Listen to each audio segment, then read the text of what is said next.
إن الحمد لله نحمده ونستعينه ونستغفره ونعوذ بالله من شرور أنفسنا ومن سيئات أعمالنا من يهده الله فلا مضل له ومن يضلل فلا هادي له ونشهد أن لا إله إلا الله ونشهد أن محمدا عبده ورسوله. Без сомнения, что бы мы ни произносили, как бы мы халатно к этому не относились, даже, возможно, не обращая внимания, все наши слова будут записаны. И Аллах Субхану ва Тааля говорит об этом в суре Кахф. Стоит ему произнести слово, как при нем оказывается готовый наблюдатель. Кирам аль-Катибин, два ангела, которые записывают наши деяния. Что бы мы ни произнесли, это будет зафиксировано и нам будет предъявлено. Поэтому мы должны, как опять же Аллах Субхану ва Тааля говорит в суре Исра, не следуй тому, что ты не знаешь. Воистину слух, зрение и сердце, все они будут призваны к ответу. Аллах Субхану ва Тааля спросит у нас за наш глаз, за наш язык, за наши уши, за наше сердце. Поэтому, когда, возвращаясь к той теме, которую мы начали на прошлой неделе, когда приходит какая-то информация, весть, слухи, то мы должны относиться к этому с недоверием в основе своей. И это сунна пророка, саллаллаху алейхи ва саллям, не только нашего, но и всех пророков. Как я упомянул, случай, когда Маис ибн Малик пришел к пророку, саллаллаху алейхи ва саллям, и признался в том, что он совершил прелюбодеяние. Пророк, саллаллаху алейхи ва саллям, 4 выгнал его. И потом только на 4-й раз, удостоверившись, что этот человек не сумасшедший, он не пьяный, только после этого получил наказание. То есть даже человек, который пришел говорить за себя, тем не менее пророк, саллаллаху алейхи ва саллям, исключил вероятность того, что человек наговаривает себя по незнанию, по сумасшествию или будучи пьяным. И это сунна нашего пророка, саллаллаху алейхи ва саллям. И также был случай, который произошел с пророком Аллаха Сулейманом, алейхиссалям, который владел очень большой армией, в которую входили люди, джинны, животные и птицы. И однажды он построил всю армию и не нашел кого? Удода. Удода не было. Он говорит, где Удод? Я его накажу за то, что он ослушался, то есть не пришел на это построение. Пришел Удод и, оправдываясь, сказал, я узнал о том, чего ты не знаешь. Я прибыл тебя из Сабы с достоверной, обратите внимание, с достоверной информацией, известием. Я обнаружил там женщину, которая царствует над ними. Ей даровано все, и у нее есть великий трон. И я увидел, что она вместе со своим народом поклоняется солнцу вместо Аллаха. И дальше начал описывать, что шайтан их сбил. То есть Удод в оправдании себя начал рассказывать о достоверной информации со слов Удода. Но посмотрите на реакцию Сулеймана, алейхиссалям. Это сура Намль, 20-27 аят. Сулейман сказал, посмотрим, сказал ли ты правду или же являешься обманщиком. То есть он не поверил, он сказал, проверим. И муфассиры сказали, в этом значении посмотрим, удостоверимся, возможно, ты обманываешь или ошибаешься, или, может, ты не так понял происходящее. Может, там не все так очевидно, возможно, есть какие-то неясные моменты, которые нужно прояснить. И имамы, ученые сказали, было бы хорошо, если для нас это было бы девизом нашей жизни. Когда мы какую-то информацию получаем, мы должны ее сначала не принимать, пока не придет неопровержимые доказательства. И это сунна пророков. Более того, это пример или поведение достойных людей, сподвижников, табиинов, имамов. Как был случай, который приводит Абу Забьян аль-Джанби, что однажды одну женщину привели к Умару ибн аль-Хаттабу и сказали, что эта женщина совершила прелюбодеяние. То есть, чтобы человека наказать за грех, в частности, прелюбодеяние, 4 человека, достойных доверия, должны были видеть, как этот человек совершает прелюбодеяние. И, соответственно, эти люди пришли и сказали, и ее повели на казнь. Увидев это, Али, радийаллаху анху, вырвал эту женщину из рук. И сказал, идите обратно к Умару. И когда Умар узнал об этом, сказал, Али не просто так это сделал. Возможно, у него есть причина. На что Али, радийаллаху анху, придя к Умару, сказал, пророк, саллаллаху алейхи ва саллям, сказал, перья подняты касательно 3. То есть действия, грехи 3 не записываются. Спящий, пока он не проснется. Ребенок, пока он не станет балиам, то есть половозрелым. И 3, сумасшедший, пока разум не придет к нему обратно. То есть эти 3 человека, даже если они совершают какой-то грех, их не наказывают. И он сказал, а эта женщина известная, сумасшедшая из такого-то племени.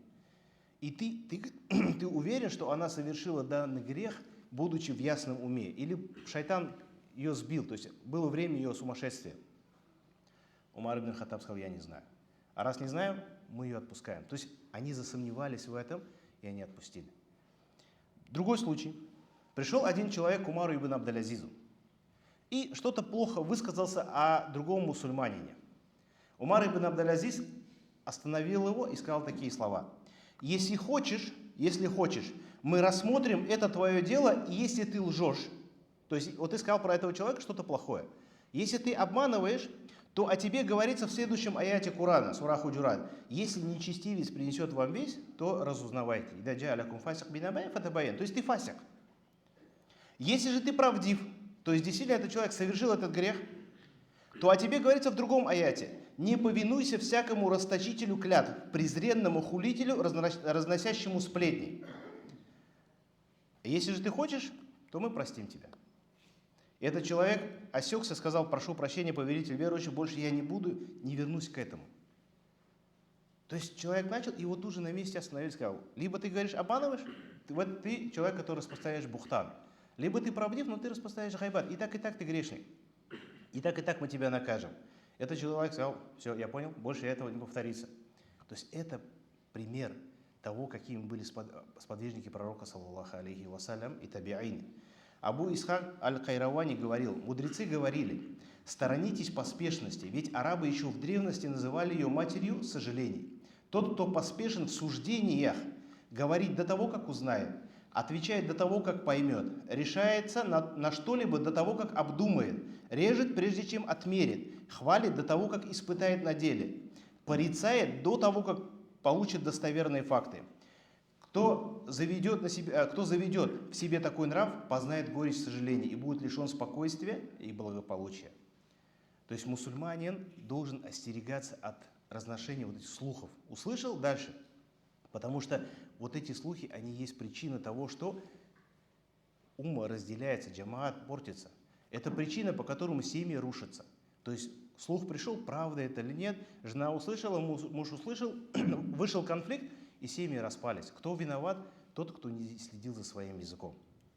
Поэтому ученые сказали: мусульманин, знающий, обладающий разумом, обладающий знанием, должен выполнять следующие действия, когда услышит какую-либо весть, какой-либо слух.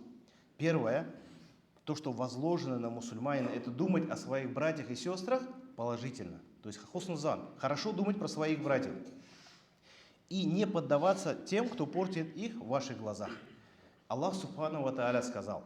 Вот просто вот, опять же, вот вспомним ту ситуацию, которая произошла больше недели назад, да, и вот наше поведение, и то, как об этом Аллах субхану ва тааля упоминает в суре Нур, 15-16 аят.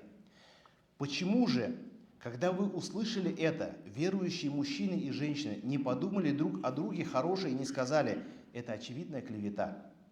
Вы распространяете ложь своими языками и говорите своими устами то, о чем у вас никакого знания. То есть, по большому счету, мы не знали точно, было это или нет, но все дружно об этом рассказывали. И полагаете, что этот поступок незначителен, хотя перед Аллахом это великий грех. Почему, когда вы услышали это, вы не сказали: нам не подобает говорить такое, безупречен Аллах, а эти слухи – великая клевета? Вот как описал пророк Аллах субхану ва тааля касательно качеств мусульман, каким должен быть мусульманин и какими были мы. Пророк, саллаллаху алейхи вассалям, сказал в хадисе от Абу Хурейры: не стройте предположений, потому что предположения – это самые лживые слова. Не следите друг за другом, не подглядывайте, не конкурируйте в мирском, не завидуйте друг друга и не будьте ненавистниками между собой, не отворачивайтесь друг от друга и будьте рабы Аллаха братьями. То есть пророк, саллаллаху алейхи вассалям, запрещает нам подсматривать, подслушивать, распространять ненависть между братьями и сестрами. Второе. Наши действия, когда мы услышали какую-то весть, это требование доказательств. А тех, когда человек нам что-то рассказал, мы должны требовать у него доказательств, что этот человек действительно это совершил. Аллах субхану ва тааля говорит в суре Нур, 13 аят: почему они не привели для подтверждения этого 4 свидетелей? Если они не привели свидетелей, то перед Аллахом они являются лжецами. Если ты не можешь доказать, молчи. Когда один человек пришел и сказал, этот человек совершил прелюбодеяние, Умар ибн Хаттаб сказал, либо ты приведешь 3 свидетелей вместе с собой, либо я накажу тебя. Человек, который распространяет слухи. Этот аят говорит о прелюбодеянии, когда мы кого-то обвиняем в прелюбодеянии, но под этим подразумевает любое обвинение грехов того или иного, сестры или брата. И он говорит, если ты не приведешь, я накажу тебя. И есть наказание в шариате, когда человек говорит, это человек прелюбодей. Если он не приведет 4 праведных свидетелей, которые непосредственно видели, как совершалась зина, то этого человека накажут 80 ударами. А нам ничего не стоит. Говорит, это он вот такой. За это есть, а если хад есть в дуне, есть наказание Аллаха в дуне, то еще больше наказания будет в ахирате. И Аллах Субхану ва в этом упоминает в Коране. Даже когда муж видит, как совершил прелюбодеяние жена, либо наоборот. В шариате есть такое понятие лиган. Лиган, когда женщина говорит, валлахи, я видел, как этот человек совершал прелюбодеяние, повторяет 4 раза. И последний говорит, пусть Аллах проклянет меня, если я обманываю. Затем муж говорит, 4 раза клянется, что он не совершал этого. И говорит, пусть Аллах проклянет меня, если я обманываю. И их разводят, но не дают наказания ни тому, ни тому. А нам ничего не стоит сказать, что он вот такой. Ну, мы будем за это отвечать. И когда человек нам что-то начинает рассказывать, мы должны требовать от него доказательств, что действительно эта вещь произошла. 3. Не пересказывайте все, что услышите. Аллах Субхану ва Тааля говорит в Коране, почему же, когда вы услышали это, верующие мужчины и женщины, не подумали друг о друге хорошее и не сказали, это очевидная клевета? И пророк, саллаллаху алейхи вассалям, говорит, достаточно человеку греха в том, что он рассказывает обо всем, что слышит. Но это вот наше качество. Мы услышали, мы пошли и рассказали. Мы не проверили, правда это или нет, мы дальше пустили этого. Со слов Асмы бинт Язид приходят слова пророка, саллаллаху алейхи вассалям, который сказал, сообщить ли мне о лучших из вас? То есть, кто из нас самый лучший? Сподвижники сказали, конечно, я Расулуллах. Он сказал, это те, кто, глядя на кого, люди начинают поминать Всевышнего Аллаха.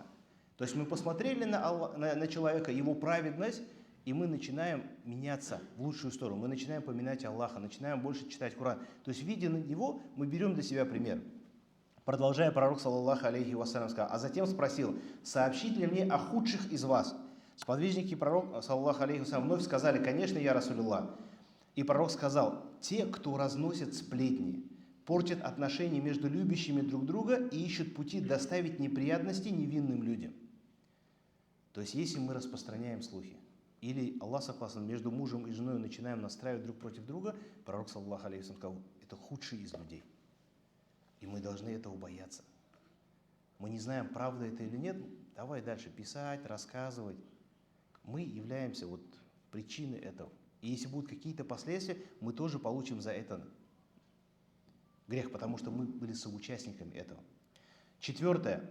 Если среди людей распространяется какой-то слух, который создает общественный резонанс, то обратиться к ученым. То есть, если вот реально этот шум пошел, уже общественный, то в этом случае обратиться к знающим людям.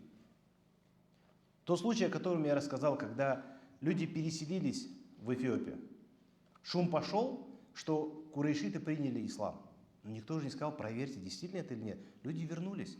Вернулись и попали в руки родственников, близких, которые не приняли ислам. Соответственно, дальше несколько лет они сидели в заточении или подвергались мучениям. Поэтому Аллах Субхану ва Тааля говорит, когда до них доходит известие о безопасности или опасности, они разглашают его. Если бы они обратились с этими известиями к посланнику и обладающими влиянием среди них, то об этом узнали бы те, кто может исследовать этот вопрос. Если бы не милость и милосердие Аллаха к вам, то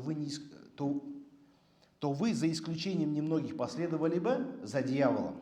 Это у нас сура Ниса. То есть, не знаем, нужно обратиться к людям, кто может исследовать этот вопрос. Даже в вопросах вот этих семейных взаимоотношений. Есть кады, есть судьи, которые имеют религиозное образование, которые могут, основываясь на шариат, сказать, чья сторона правильная. А мы не разобрались и начинаем сами комментировать или определять, вот этот человек виноватый, а этот человек обиженный. И 6 и последнее – это смотреть на последствия. Смотреть, к чему это приведет. То есть, вот я сейчас начал рассказывать, Если по причине моего языка где-то кто-то что-то сделает, я буду соучастником этого. Поэтому Аллах Субхану ва Тааля говорит в Коране: вы распространяете ложь своими языками и говорите своими устами то, о чем у вас нет никакого знания, и полагаете, что этот поступок незначительный, хотя перед Аллахом это великий грех. Почему, когда вы услышали это, вы не сказали: нам не подобает говорить такое, безупречный Аллах, это великая клевета. Аллах наказывает вам никогда не повторять подобного, если вы являетесь верующими. Аллах разъясняет вам знамения, Аллах знающий, мудрый. Воистине тем, которые любят, чтобы о верующих распространилась мерзость, уготована мучительное страдание. В этом мире и в последующей жизни Аллах знает, а вы не знаете. Если бы не щедрость Аллаха и Его милость к вам, если бы Аллах не был сострадательным и милостивым, то грешников постигло бы скорое наказание. Опять же, вот вопрос поспешности. Возвращаясь, опять же, вот к этому два правила. Правда это или нет, и отсутствие поспешности. В исламе ничего не делается на чувствах. И вот в этом случае человек, который на холодную голову, осознанно, обдуманно что-то совершит, у него меньше шансов ошибиться. А человек, который поспешил в горячке, что-то натворил, потом начинает об этом жалеть. Поэтому ученые говорили: победи свой язык, и народ сделает тебя своим вождем. Либо поспешен в речах лишь тот, кто сам понимает свою никчемность. Также они сказали: кто занимается тем, чего он не знает, потеряет доверие даже в том, что он знает. Поэтому для нас это должно быть примером. Я говорю: альхамдулилля, что было без последствий, но для нас это было уроком. Потому что, повторюсь, возможно так, что распространением слухом в итоге пострадает кто-то. Или это может быть не один человек. И причины вот в этих страданиях будут наши языки. И Аллах Субхану ва Тааля без сомнения спросит с нас. И как Аллах Субхану ва Тааля сказал, что вам кажется, что это маленький грех, но перед Аллахом это великий, большой грех, за который Аллах Субхану ва Тааля накажет. Поэтому, повторюсь, пусть это будет для нас уроком и назиданием, что в следующий раз мы заново не совершали этих ошибок. Как сказал пророк, саллаллаху алейхи вассалям, мусульманина не укусят 2 раза из одной норки. То есть 1 раз, или переводя на наш язык, 2-й раз на эти грабли лучше не наступать.